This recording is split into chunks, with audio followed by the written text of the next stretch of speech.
Welcome to Mishika classes. Our today's topic is food, health and hygiene part number 4 and today we are going to discuss about health.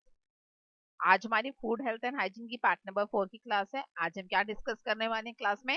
Health के बारे में discuss करेंगे। Health क्या होती है, कौन कौन से फैक्टर्स हैं जो हमारी हेल्थ को इफेक्ट करते हैं। If you like the video please like it, share it and subscribe my channel. First of all health, सबसे पहले जानते हैं हेल्थ किसे कहते हैं, क्या होती है हेल्थ, क्या मतलब होता है हेल्थ का। What is health? When a person is physically and mentally fit, then a person is called as healthy person. क्या होता है मतलब, जब भी कोई भी पर्सन है, कोई भी इंडिविजुअल अगर वो फिजिकली भी फिट है, मीन्स दिखने में भी फिट है, और मेंटली भी फिट है, मीन्स माइंड भी उसका ठीक है, मतलब काम भी प्रॉपरली कर रहा है, मतलब फिजिकली भी फिट है और काम भी, जो उसकी वर्किंग एफिशिएंसी है, जो काम करने की कैपेसिटी है, जो स्टेमिना है उसका, वो भी प्रॉपर है, तब हम क्या कंसीडर करते हैं कि वो पर्सन कैसा है, हेल्दी पर्सन है। दोबारा से बता रही हूँ, हेल्दी पर्सन किसे कहते हैं? जो फिजिकली भी फिट है और साथ ही साथ मेंटली भी फिट है, उसे क्या कहा जाता है? हेल्दी पर्सन कहा जाता है। गुड हेल्थ का मतलब ये नहीं होता कि वो पर्सन बीमारियों से दूर है, क्योंकि कभी ना कभी किसी ना किसी को कोई ना कोई डिजीज तो हो ही जाती है। It doesn't mean that person is not a healthy person. अगर किसी पर्सन को, कोई भी पर्सन है, अगर वो मतलब उसकी गुड हेल्थ है, इसका मतलब ये बिल्कुल भी नहीं है that the person is remain disease free. जितना गुड हेल्थ जरूरी है, जितनी हमें बीमारी से दूर रहना जरूरी है, उससे कहीं ज्यादा जरूरी क्या है? हमें हेल्दी रहना। मीन्स अगर कोई पर्सन है, उसे बीमार होता है लेकिन वो हेल्दी है, तो इट मीन्स दैट इसकी हेल्थ कैसी है? हेल्दी राइट है, हेल्दी हेल्थ है उसकी। लेकिन अगर कोई पर्सन फिजिकली वीक है लेकिन वो बीमार ही नहीं पड़ता, बट हम उस पर्सन को हेल्दी नहीं कह सकते। हेल्दी हम उसी पर्सन को कहते हैं जो बंदा, जो पर्सन जो है वो फिजिकली और मेंटली फिट है। बीमारियों से दूर रहने, यानी कि डिजीजेस से दूर रहने को हेल्दी पर्सन नहीं कहा जाता। ओके, तो good health is more important then the remain disease free. और डब्ल्यू भी, यानी कि वर्ल्ड हेल्थ ऑर्गेनाइजेशन, जो सब कुछ रेगुलेट करती है ना कि कौन हेल्दी है कौन नहीं हेल्दी है, कौन सी टर्म्स हैं कि किसको लेने से हम कितने हेल्दी रहेंगे कितने नहीं रहेंगे, तो वो भी यही बात कहती है कि good health is more important than disease free, and a person which is physically, mentally and socially well-being, and doesn't mean that it person is remain disease free. disease free से ज्यादा जरूरी क्या है? हेल्दी रहना, physically और mentally fit रहना। Next, factors affect कौन कौन से करते हैं हमारी गुड हेल्थ को, मतलब कौन कौन से ऐसे फैक्टर्स हैं जिससे हम बता सकते हैं या हम अपनी बॉडी को हेल्दी रख सकते हैं। सबसे पहला और वो इम्पोर्टेंट क्या है? That is balance diet. Second factor कौन सा है? एक्सरसाइज। हमें रेगुलर एक्सरसाइज भी करनी चाहिए। नेक्स्ट, रेस्ट करना चाहिए, आराम भी जरूरी है। आफ्टर दैट, हाइजीन, साफ सफाई। सबसे पहला बैलेंस डाइट, खाना हमें प्रॉपर खाना चाहिए, देन एक्सरसाइज करनी चाहिए, हमें हमें आराम भी करना चाहिए, और हमें साफ सफाई यानी कि हाइजीन का भी ध्यान रखना चाहिए। नाउ वन बाय वन हम सभी फैक्टर्स को डिटेल में स्टडी करते हैं। ओके, तो सबसे पहला क्या है? Balance diet. इससे पहले कौन सा हम डिस्कस करेंगे? Balance diet. What is a balance diet? Balance diet किसे कहते हैं? अ डाइट, डाइट मीन्स जो हम खाना खाते हैं, दैट कॉल्ड अ डाइट। जो भी हम फूड इंटेक करते हैं, एक टाइम में हमने जो खाना खाया, that complete food is called as a diet. उसे पूरी खाने को, जैसे मैंने ब्रेकफास्ट में जो भी मैंने खाया, उसको मैं क्या कहूंगी? दैट इज मेरी वन डाइट, वो मेरी वन डाइट होगी। आफ्टर दैट मैंने लंच किया तो वो मेरी सेकंड डाइट होगी उस पर्टिकुलर डे की। मैंने फ्रूट, ब्रेकफास्ट और लंच के बीच में मैंने फ्रूट्स कुछ ईट करे, that means the third diet. तो डाइट किसे कहते हैं? जो भी हम खाना एक बार में ईट करते हैं उसे क्या कहा जाता है? डाइट कहा जाता है। ओके, तो what is a balance diet? A diet यानी कि जो हम खाना खा रहे हैं which contains all the essential nutrients in a proper amount that required by the body। जो भी खाना हम खा रहे हैं उसके अंदर सभी तरह के न्यूट्रिएंट्स भी होने चाहिए, प्रॉपर अमाउंट में होने चाहिए, जितने न्यूट्रिएंट हमारी बॉडी को रिक्वायरमेंट है according to our work profile. जिस तरह का हम काम करते हैं, तो जितने हमारी बॉडी को रिक्वायरमेंट है उतनी ही अमाउंट में उसमें होना चाहिए। Then a person is called a person is taking a balance diet. तभी हम कहेंगे कि उस पर्सन ने कैसी डाइट लिया? बैलेंस डाइट लिया। We take a balance diet every day. हमें हर रोज बैलेंस डाइट लेनी चाहिए। ये नहीं है कि आज तो मैंने बैलेंस डाइट के अकॉर्डिंगली खा लिया और कल को जी मेरा मन करेगा मैं एक चीज स्किप कर देती हूँ। नहीं, carbohydrates, fats, vitamin, minerals, proteins, ये सभी चीजें, वाटर एंड द रफेज, सभी चीजें हमारी डाइट के अंदर प्रॉपर होनी चाहिए। ये नहीं है कि एक चीज खा ली और एक चीज स्किप कर दी। नो, जितने इंपॉर्टेंट कार्बोहाइड्रेट्स एंड फैट्स है because they giving us energy, वो हमें क्या दे रहे हैं, एनर्जी दे रहे हैं। आफ्टर दैट प्रोटीन्स हमें क्या करते हैं, हमारी बॉडी को बिल्ड करने में, हमारी बॉडी को बनाने में काम करते हैं। उसके बाद vitamin and minerals help us to main our body away from the diseases. Okay, protective foods हैं वो हमारे। तो वाटर क्या करता है, हमारे डाइजेशन को हेल्प करता है, जो भी हमने इनटेक किया वो प्रॉपर्ली हमारे बॉडी में डाइजेस्ट हो सके। और रफेज क्या करता है, जो भी वेस्ट प्रोड्यूस हुआ है उसको बॉडी से आउट करने में, बॉडी से रिमूव करने में वो हमारी हेल्प करता है। तो सभी तरह के डाइट डेली लेने बहुत जरूरी है। Balance diet we should take every day, हर रोज हमें लेनी चाहिए, बहुत जरूरी है। और डाइट के अंदर क्या क्या चीजें होती हैं, एक तो carbohydrate, fats, vitamin, minerals and proteins तो होते ही हैं। उसके बाद रफेज हो गया। Then drink plenty of water, enough water भी लेना जरूरी है। अब carbohydrates, fats, vitamin, minerals, proteins, ये सब होते क्या, उन कौन से फूड्स में प्रेजेंट हैं, उन सबके ऊपर मैंने कंप्लीट वीडियो मैंने ऑलरेडी बना दी है। ओके, तो आप उसमें जाके देख सकते हैं। उन वीडियोस को आप स्टडी करोगे तो आपको पता चल जाएगा कार्बोहाइड्रेट्स में कौन सा फूड आता है, फैट्स में कौन सा आता है, प्रोटीन्स में कौन सा आता है, सभी कुछ उसमें मेंशन है। विटामिन में कौन सा विटामिन किस पर्टिकुलर फूड के अंदर प्रेजेंट है, डिटेल में मैंने वीडियोस बनाई हुई है। Now drink plenty of water, हमें एनफ वाटर भी पीना चाहिए। ओके, उसके बाद इसके अलावा और क्या जरूरी है, क्या जरूरी है बैलेंस डाइट लेना, because balance diet help us to keep healthy and fight against diseases. अगर हम प्रॉपरली खाना खाएंगे तो उससे क्या होगा, हम हेल्दी रहेंगे। और प्रोटेक्टिव फूड खाने से क्या होगा, we will remain our body diseases free, हम अपनी बॉडी को डिजीज से, बीमारियों से दूर रख सकते हैं। तो हेल्दी रहना है तो हमें क्या लेना चाहिए, कार्बोहाइड्रेट्स, फैट्स एंड प्रोटीन, क्योंकि वो एनर्जी और बॉडी बिल्डिंग फूड्स हैं। प्रोटेक्टिव फूड, इनकी डिजीजेस से दूर रहने, तो what we have to take, we have to take vitamin and minerals. उसके बाद अब जो हमने ये चीजें खाई, जो हमने एनर्जी गिविंग फूड या बॉडी बिल्डिंग फूड या प्रोटेक्टिव फूड खाया, वो हमारी बॉडी में प्रॉपर्ली डाइजेस्ट हो जाए, तो what we have to take, we have to take water.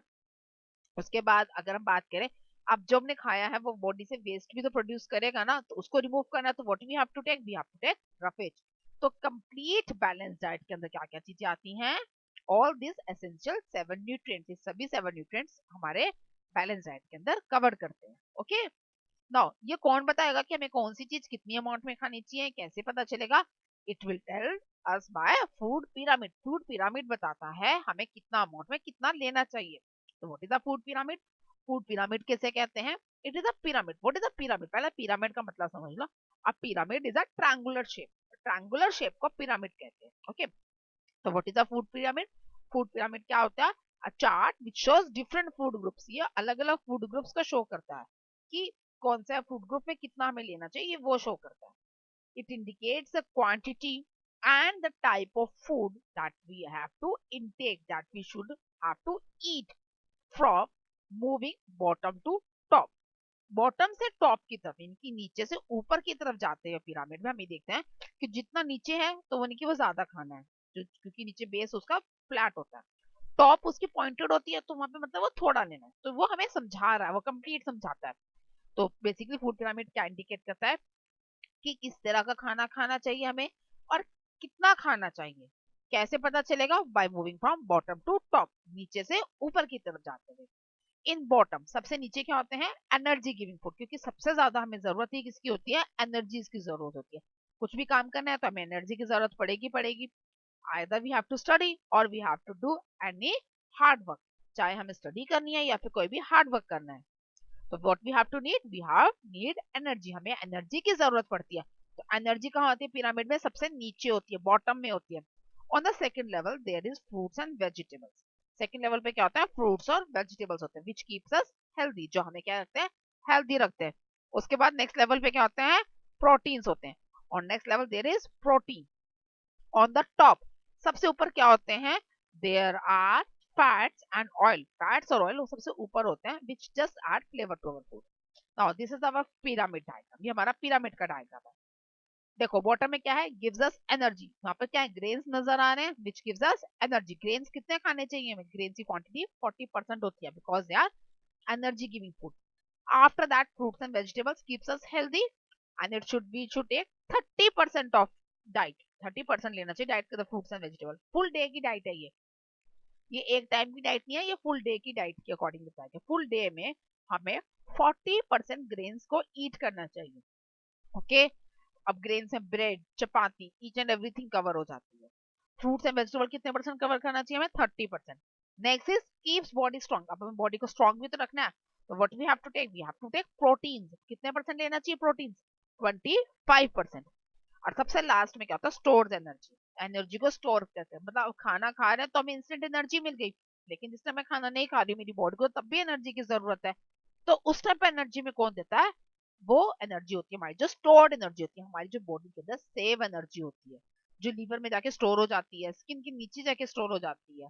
तो वो एनर्जी अलग अलग बॉडी पार्ट्स में स्टोर होती है, तो वहां से वो हमारी जो बॉडी है वो यूज करती है at that time when we are not eating our food, जब हम खाना नहीं खा रहे होते हैं। उसी एनर्जी से हम उस टाइम पर काम कर पाते हैं। समटाइम वी फील स्टार्विंग, कई बार होता है कि हम भूखे फील कर रहे होते हैं, but after some time what we will feel that we do not need any food, हमें एनर्जी की जरूरत नहीं पड़ती। Why, because our body use that stored energy, हमारी बॉडी वो स्टोर्ड एनर्जी को यूज कर लेती है उस टाइम पर। कई बार ऐसा होता है ना कि अभी तो भूख लग रही है लेकिन हमें कुछ देर तक हमने कुछ नहीं खाया, उसके बाद क्या होता है कि हमारी भूख अपने आप ही खत्म हो जाती है। व्हाई इट हैपेंस सो, ऐसा क्यों होता है, because when we are feeling hungry means our body needs energy। जब हम भूखा फील करते हैं, हमें भूख लगती है, तो हमें क्या मतलब हमारी बॉडी क्या जरूरत है, एनर्जी की जरूरत है। हमारा जो ब्रेन इसी तरह का मैसेज हमें देता है कि भूख लग रही है कुछ खा लो, क्योंकि आपकी बॉडी को किसकी जरूरत है, एनर्जी की। बट कुछ टाइम हो गया हमने कुछ नहीं खाया, तो अब क्या होगा, तो ब्रेन को पता चल गया कि पर्सन अभी कुछ खाने की कंडीशन में नहीं है या कुछ खाना उसके पास अवेलेबल नहीं है, तो वो कुछ नहीं खा रहा। तो वो क्या करता है, वो बॉडी के जहां पर हमारी एनर्जी स्टोर होती है उन बॉडी पार्ट्स को मैसेज भेजता है। क्या मैसेज भेजता है, यूज दैट एनर्जी, वो आप एनर्जी यूज करो जो आपके पास स्टोर्ड है। तो वो स्टोर्ड एनर्जी को वो यूज करता है। तो व्हाट विल हैपन, हम स्टोर्ड एनर्जी को यूज जब हम करते हैं तो उससे क्या होता है, हमारी जो हंग्री फील होती है वो खत्म हो जाती है, क्योंकि हमारी बॉडी को एनर्जी मिल जाती है। That stored energy is used. तो वो बहुत ही कम लेना चाहिए, फैट्स एंड ऑयल्स इसमें आते हैं, it just add only the flavour, flavours he add करते हैं, और स्टोर्ड एनर्जी हमारी है दैट इज ओनली 5%। तो टोटल कितना हो गया, यानी कि स्टोर्ड एनर्जी फैट्स और ऑयल्स हमें कितने लेने चाहिए, 5%, protein 25%, fruits and vegetable 30%, grains 40%। तो टोटल कितना हो गया, 100%। फ्रॉम बॉटम टू टॉप आप देख भी रहे हो, नीचे से ऊपर तक जाते हैं परसेंटेज डिक्रीज होती जा रही है। सबसे नीचे ग्रेन्स है वो सबसे ज्यादा परसेंटेज में है, और सबसे ऊपर फैट्स है वो सबसे कम परसेंटेज। ओके, नाउ नेक्स्ट क्या था factor, that is exercise. Exercise in next factor. तो व्हाट इज एक्सरसाइज, एक्सरसाइज क्या होती है और क्यों जरूरी है। एक्सरसाइज कोई भी फिजिकल एक्टिविटी को कहा जाता है। Okay, it help us to stay fit and healthy. वो क्यों हेल्प जरूरी है, ताकि हम फिट रह सके, हम हेल्दी रह सके। और वो क्या करती है, it helps to develop physically and mental strength in our body. वो हमारी बॉडी के अंदर फिजिकली भी और मेंटली भी दोनों तरह की हमें स्ट्रेंथ प्रोवाइड, दोनों तरह की ही ताकत देती है, फिजिकली भी देती है और मेंटली देती है। कैसे देती है और क्या क्या करती है एक्सरसाइज, फिजिकल तो हमारे मसल्स वगैरह बना देगी, मेंटली हमारे माइंड को भी शार्प करती है। ओके, तो वो क्या करती है, इट रिमूव्स ब्रीथिंग, ब्रीथिंग में भी हेल्प करती है, ब्रीथिंग को हमारी इंप्रूव करती है, कि लंग्स की एफिशिएंसी को भी इंक्रीज करती है अगर हम एक्सरसाइज करते हैं। ओके, ब्लड सर्कुलेशन बढ़ाती है, तो यानी कि हार्ट हमारा प्रॉपरली फंक्शन करता है, और डाइजेशन को भी अच्छा कर देती है, तो उसे हमारी जो प्रॉपरली डाइजेस्ट होता है हमारा फूड और हमें ज्यादा एनर्जी मिलती है। तो एक्सरसाइज क्या करती है, ब्रीथिंग, ब्लड सर्कुलेशन और डाइजेशन को भी इंप्रूव करती है, along with fit and healthy, fit और हेल्दी रखने के साथ साथ। इसके साथ साथ और क्या क्या करती है हमारी exercises, it makes the body flexible and keeps in our body in shape also. वो हमारी बॉडी को शेप में भी रखती है और हमारी बॉडी को फ्लेक्सिबल भी बना देती है, हम इजिली काम कर पाते हैं। ओके, स्टेमिना इंक्रीज हो जाता है बेसिकली हमारी एक्सरसाइज का। And outdoor games, playing outdoor games is a very good exercise. बाहर जो गेम्स खेली जाती है लाइक क्रिकेट, जो बाहर खेलते हैं ग्राउंड्स में खेली जाती है, basketball, volleyball, these all types of games, football, these all types of outdoor games are a type of a exercise। ये भी एक्सरसाइज की तरह ही होती है। ये is a very very good example for exercise. अगर आप एक्सरसाइज के साथ साथ अगर आप आउटडोर गेम्स ही खेलो then it also consider that you are doing exercise, तब भी ये कंसीडर किया जाता है क्या you are doing exercise. Next rest. Next क्या है, रेस्ट। अब रेस्ट का मतलब क्या होता है, आराम करने को कहते हैं ना रेस्ट। तो जितना एक्सरसाइज करना, जितना खाना खाना जरूरी है, उतना ही जरूरी है आराम करना। और sound sleep gives rest to the body. अच्छी नींद देना भी उतना ही इंपॉर्टेंट। साउंड स्लीप मीन्स अच्छी नींद देना भी उतना ही इंपॉर्टेंट है। साउंड स्लीप क्या करती है? रेस्ट देती है हमारी बॉडी को। अब वो कैसे करती है? आफ्टर डूइंग वर्क, जब भी हम कोई काम करते हैं, हमारी जो बॉडी है वो क्या हो जाती है, मतलब थक जाती है। ठीक है, तो what we need rest.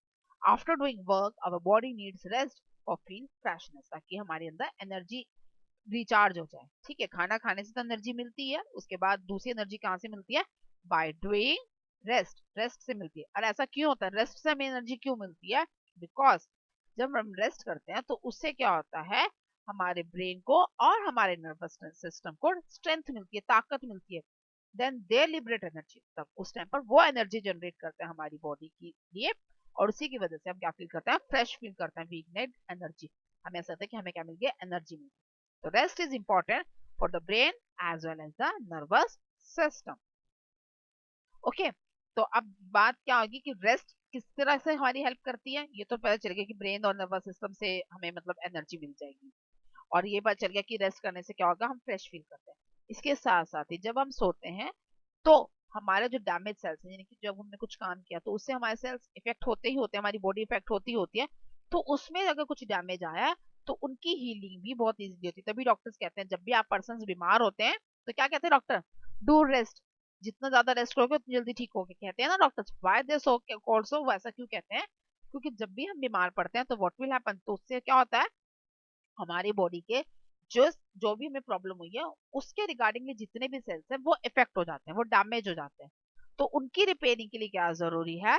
To to eat balance diet, वो तो है ही इंपॉर्टेंट। साथ ही साथ क्या जरूरी है? To do rest. जितना ज्यादा रेस्ट करते हैं वो उतने ज्यादा वो सेल्स क्या होते हैं? रिलैक्स होते हैं, और रिलैक्स होकर वो अपने आप को रिपेयर करते हैं, वो अपने आप को ठीक करते हैं। तो रेस्ट क्या करता है? Rest helps to repairing the damage cells. और किस तरह से हम रेस्ट कर सकते हैं? मतलब एक तो मैंने बता दिया आपको, सोना, साउंड स्लीप, मतलब सबसे अच्छा एग्जाम्पल है, सबसे अच्छा वे है रेस्ट करने का।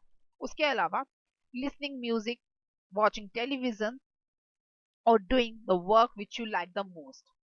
जो काम आपको सबसे ज्यादा पसंद है, ओके, वो काम, लिसनिंग म्यूजिक, म्यूजिक सुनना, और टीवी वॉचिंग टेलीविजन, इस तरह कुछ भी काम करना जो आपको पसंद है, that also relax your body. वो भी आपकी बॉडी को रिलैक्स करते हैं, क्योंकि वो आपको माइंड को शांति देती है। जो भी बॉडी, जो भी काम हमारे माइंड को पीस प्रोवाइड करेगी, माइंड को शांत करेगी, that gives rest to our body, that gives relax to our body, that feels freshness for our body. वो हमें रिलैक्स फील करवाएगी, आराम देगी, और हमें फ्रेश फील करवाएगी। And the last factor is hygiene. सबसे लास्ट फैक्टर कौन सा है? हाइजीन। हाइजीन का मतलब क्या होता है? साफ सफाई। तो what is the meaning of hygiene? To keep your surrounding, to keep your body clean. Hygiene means to keep the body and surrounding clean. Okay, अब हाइजीन को कैसे कैसे रखा जाता है, इसकी नेक्स्ट वीडियो जो होगी उसमें आपको डिटेल में समझाऊंगी कि ऐसे हम लोग हाइजीन करते हैं और क्यों वो इतना इंपॉर्टेंट है।